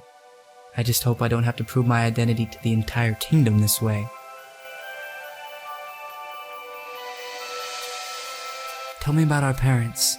Our mother, Queen Valenice, is as kind as she is beautiful. She is also wise and counsels father when he is in need of advice. And our father? King Graham has been the bravest and most honorable man this kingdom has ever known. It is only in recent years that our country's misfortunes have taken their toll on him. I wish I could have been there for him. You are here now. I think that seeing you will do a great deal to mend his ailing heart. Why did the dragon come to Daventry? I do not know. On occasion, I have heard Father mumble something about a curse. He would not speak to me of it, though. Nor would Mother. Most curious. I am glad to finally be home. As am I. It was difficult growing up knowing that I had a brother, yet fathoming neither your whereabouts nor whether you were safe. Though I cannot explain it, somehow I knew you were still alive. I hope your life thus far has not been too unpleasant. Let's just say that I'm not overly fond of evil wizards. Then you have something in common with Father. Though he did not know it at the time, one used to serve under him many years ago.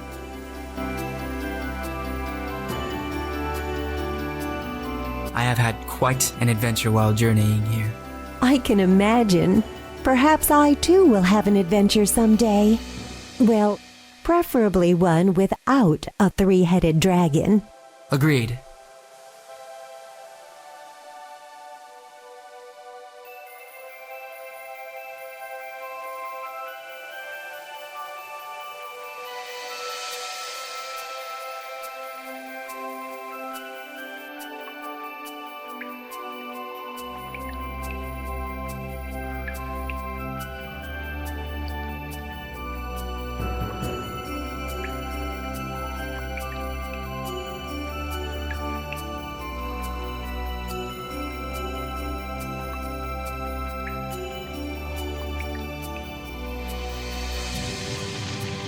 Hello, milady. Milady, you are free! Could it be to do with the sudden storm I beheld atop Cloud Mountain? Ah, indeed it was. And I have this noble man to thank for rescuing me. Incredible! And to think that the dragon is dead and gone after all this time. He is dead and gone, right? Completely. Oh, amazing! Noble sir, whom do I and all of Daventry thank for this miracle? Go ahead. Good sir, I am Prince Alexander of Daventry. The gnome gives you a thoroughly mystified look. Then gradually a grin begins to spread over his old wrinkled face. The grin becomes a great smile, and soon the gnome is overcome with joy. Wonderful, sensational, marvelous news!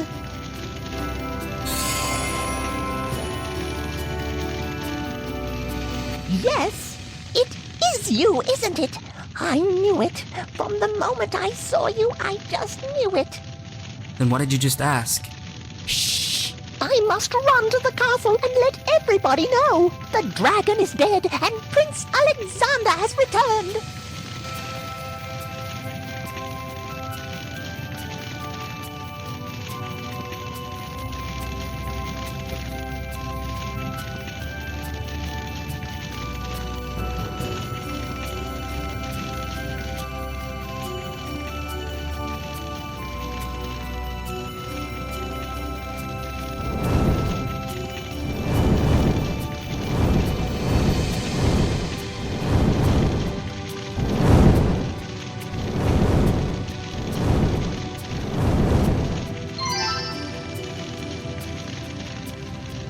Mind your footing, Alexander. The ground up ahead doesn't look stable.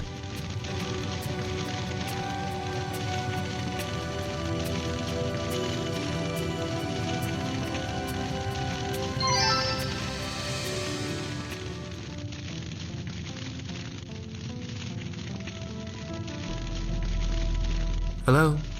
Are you alright? I am as I am. Who are you? One who remembers many things. My wisdom once served the king. This is your home then? I called it that once, before yours had meaning. It has hidden something from me. Can I help you find it? Not as you are, my would-be sire. You know me. I know many things. The now, then, and every age in between. The reason for days, and why the stars are restless. The forces that work their will in this world. The trivial manner of your arrival. But how could you? Leave me. My time wanes with your wasteful banter.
the royal weaver told us of your rescue.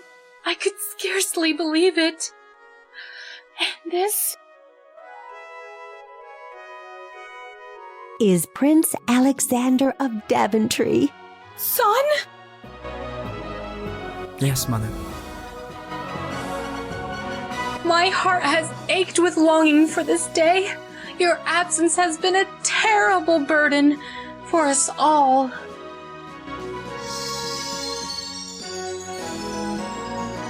Come, your father awaits us.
So ends the first. At last. Father!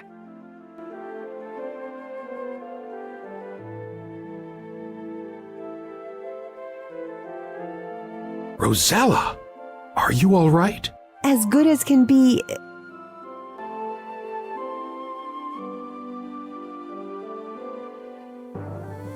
Father, you look. As one who has worried more than any thought possible, for longer than most thought him capable. Do not concern yourself. Is this? Yes, Father.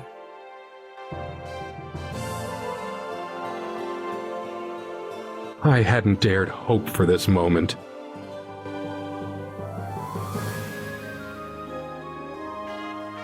Why does your crown glow?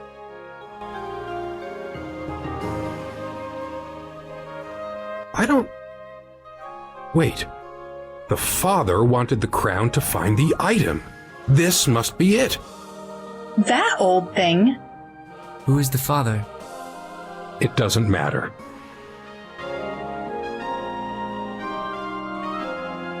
Today, his search ends. Perhaps that will end his curse. Perhaps its second will not come to pass. Yes, perhaps. Let us adjourn to the throne room.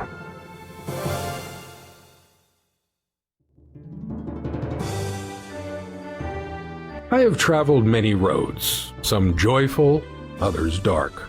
They have led me far and wide through all manner of danger. Yet they always brought me home, to Daventry.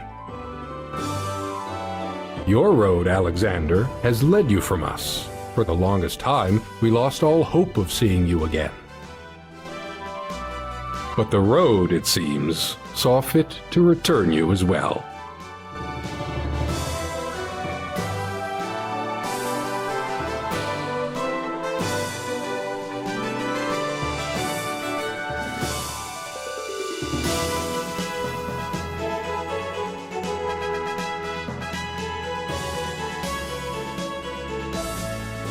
Along every step of my journeys, I have worn this, my adventurer's hat, a symbol of my zeal and youth. It is right that it should now pass to younger blood. Receive it, and know the man who was your father. May it lead you to fortune and great adventure as much as this world will share. To your futures.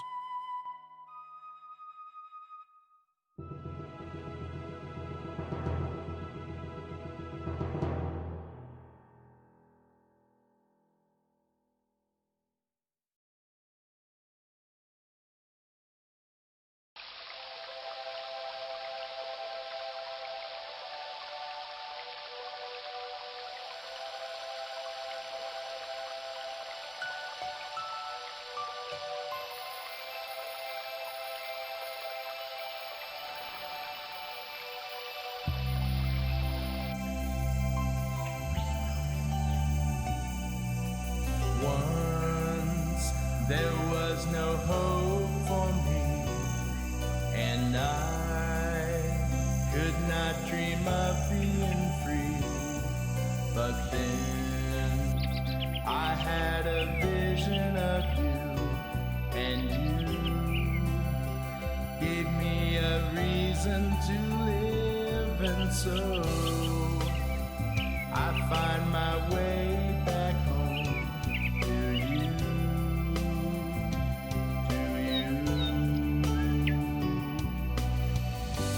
No one's ever walked this far. No one's ever tried so hard. No one's ever felt this way. Had so much taken away. Who could know my hurt, my pain? When time and again I'm shamed. How could I have kept so sane when all it did was rain?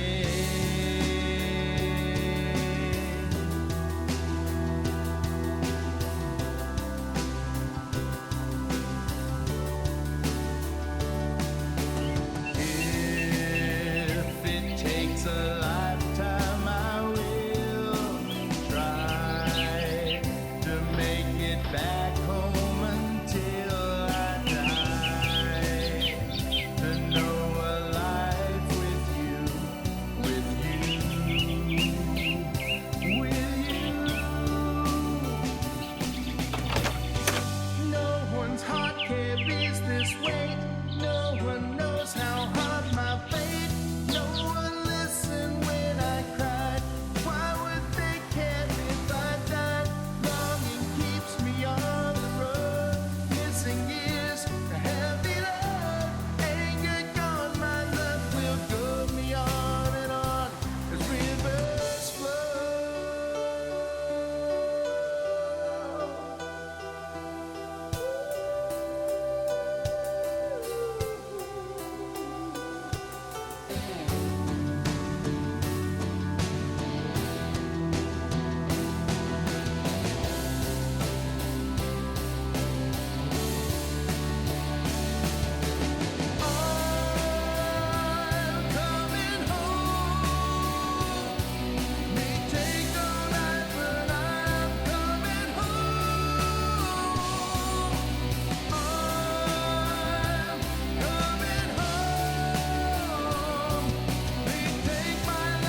Congratulations, you finished the game.